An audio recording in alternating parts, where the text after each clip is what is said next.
Olá, como está? Tudo bem? Espero que esteja tudo bem com você, com sua família e que vamos realmente nos aproximando do nosso último mês do ano, mês de dezembro, e eu queria deixar para você uma palavra que Deus colocou no meu coração. Diz a palavra do Senhor em Salmos 19, no versículo 7, o seguinte: a lei do Senhor é perfeita e restaura a alma. O testemunho do Senhor é fiel e dá sabedoria aos simples. Muito se fala hoje de conhecimento e de sabedoria, mas nem todos sabem diferenciar a sabedoria e conhecimento. O conhecimento é a informação analisada, compreendida e incorporada. Ou seja, tudo aquilo que nós recebemos de informações, ao longo dos anos, seja matérias do colégio, matemática, português, história, geografia, enfim, um levante de informações que nós absorvemos durante nossa vida. Já a sabedoria, ela é, vamos dizer assim, um esmerar do conhecimento. É direcionar o conhecimento para algo útil, para algo que produza diferença na vida de alguém, que traga diferença na vida de alguém, na nossa própria vida também, logicamente. A sabedoria é quando o conhecimento que nós adquirimos, ele é submetido ao julgo dos valores, crenças, ética e moral. E segundo a Bíblia Sagrada, o sábio é aquele que conhece e teme a Deus. Não adiantaria nada termos todo o conhecimento do mundo e perdermos a salvação de nossas almas por não caminhar com aquele que criou todas as coisas. As pessoas estão vivendo de uma maneira totalmente alheias, nos dias de hoje. A tecnologia muito avançada tirou a concentração de muita gente, distraiu muita gente. Hoje em dia você não precisa nem mais sair de casa para poder fazer um pagamento, para fazer uma compra, Você pega tudo pelo aplicativo do celular e vão deixar até na sua casa as compras. Você faz pagamento sem sair de casa, no seu computador, no tablet, celular, enfim. E isso fez também um prejuízo na vida espiritual das pessoas. As pessoas estão distraídas com relação às coisas de Deus. Tudo que se vai fazer com relação a Deus é colocado como um empecilho ou algo que pode ser feito para depois. E na realidade, as coisas de Deus não são para ser feitas para depois, tem que ser prioridades.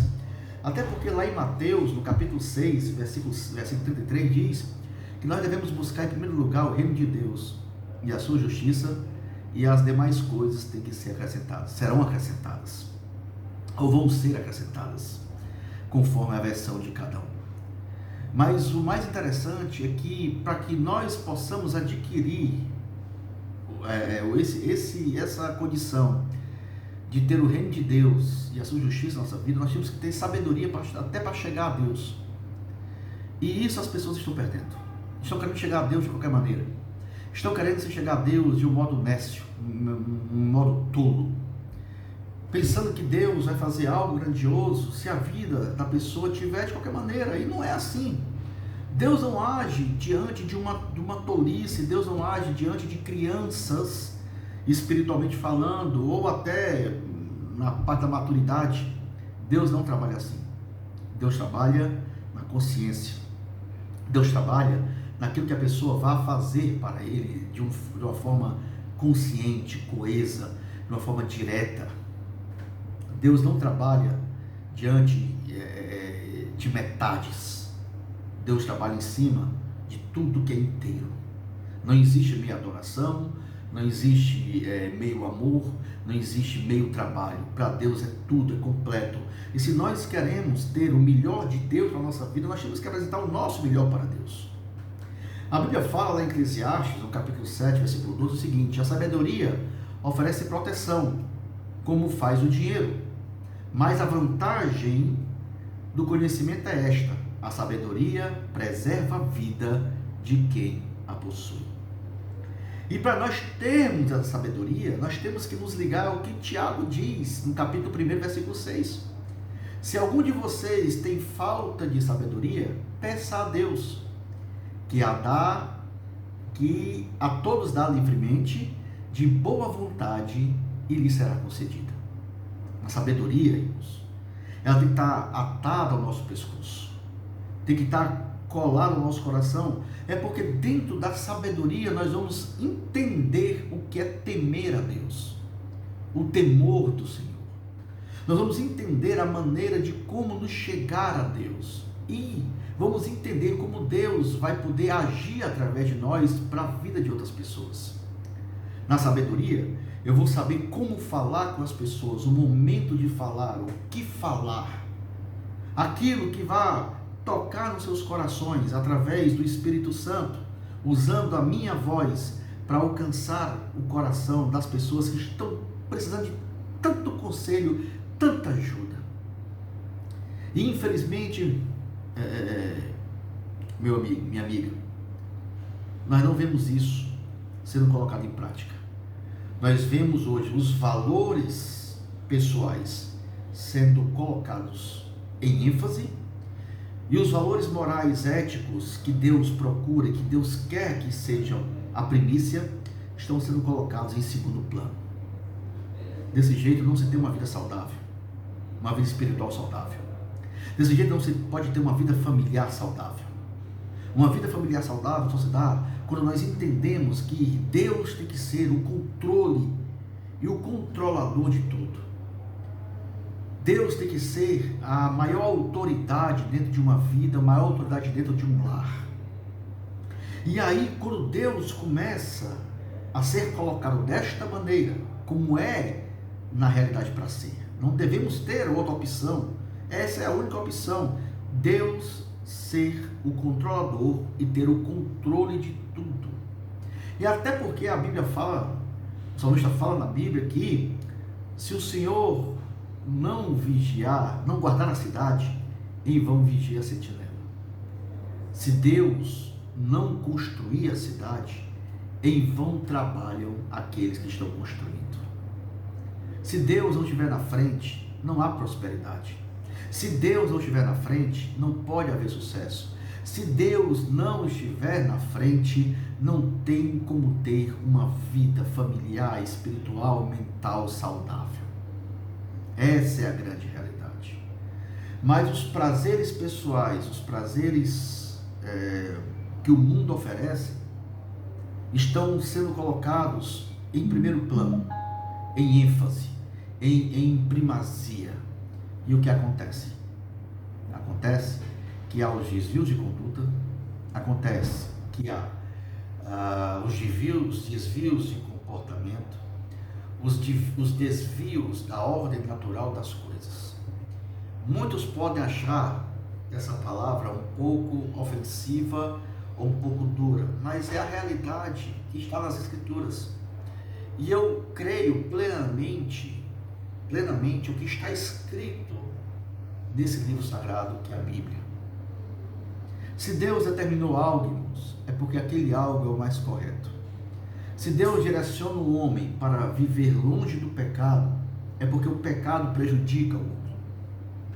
Se Deus direciona o homem para viver em conformidade com as leis morais e éticas que Deus estabeleceu, é porque aquele é o melhor caminho que uma pessoa deva seguir. Deus apresenta dois caminhos, sempre. O bom e o mal. Sempre. Mas Deus não vai pegar na mão de ninguém para colocar em cada caminho. A pessoa vai por sua própria vontade. Mas você pode estar perguntando, mas como saber qual é a vontade de Deus? A vontade de Deus é fazer o que é correto. Simples assim. Se for para o que é errado, que vai infringir a lei moral de Deus, a lei ética de Deus, se vai infringir aquilo que Deus colocou como correto, que está escrito na Bíblia, tudo aquilo que for infringir tudo isso, então não é a vontade de Deus, é a vontade do homem. E na Bíblia Sagrada nós não encontramos que a vontade do homem ela é boa. Só encontramos que a vontade de Deus, ela não é só boa, mas é agradável e é perfeita. Então, dentro da sabedoria, eu entendo que é o temor do Senhor, e nesse temor do Senhor eu adquiro características que vão me fazer me aproximar ainda mais de Deus. Quais são essas características? A integridade, ser justo, temente a Deus e me desviar do mal. São as mesmas características que Deus disse para Satanás com relação a Jó. Viste, meu servo Jó? Não tem na terra uma pessoa igual a ele, íntegro, justo, temente a Deus, se desvia do mal. São essas características, essas qualidades que vão alegrar o coração de Deus. E quando o coração de Deus se alegra, a nossa vida terá força. Porque diz que a alegria do Senhor é a nossa força. Então, se nós podemos ter a força de Deus, que é uma força sobrenatural, imensa, por que não alegrar o coração de Deus? E alegrando o coração de Deus, fazendo o quê? A vontade de Deus. Sabedoria é isso, é entender que fazendo a vontade de Deus, eu alcançarei grandes coisas no Senhor. Então não perca tempo se preocupando com o dia de amanhã. Se preocupe com o agora, porque o agora é que você pode fazer as coisas. Amanhã não. Amanhã você nem sabe se vai alcançar, mas o agora sim. O agora você pode beijar, abraçar, produzir, trabalhar, perdoar, né? Você pode fazer tudo no agora. Então faça agora. E o mais importante nesse agora, seja temente a Deus. Vale a pena. Vale a pena ter a sabedoria que vem do alto, porque a sabedoria que vem do alto não vai fazer com que a gente se engode com as coisas desse mundo. A sabedoria terrena, ela é passageira. A sabedoria que é do alto, ela é eterna. Ela lhe é dada livremente. O conhecimento é ótimo, mas a sabedoria é melhor ainda. Tá certo? Então, procure a sabedoria de Deus. Está na Bíblia Sagrada. Você vai entender muito bem o que é ser sábio aos olhos de Deus. Não queremos ser sábios aos olhos deste mundo, mas queremos ser sábios aos olhos de Deus. Tá certo? Vale a pena. Que Deus te abençoe grandemente. Que Deus transforme sempre a sua vida. Que Deus possa conduzir os seus caminhos e principalmente se entregue inteiramente nos caminhos de Deus. Vale a pena. Vale a pena. Tá certo? Fica com Deus. Que Deus te abençoe. Que Deus te guarde. Deus te proteja. Beijo no coração e lembre-se, Deus é contigo.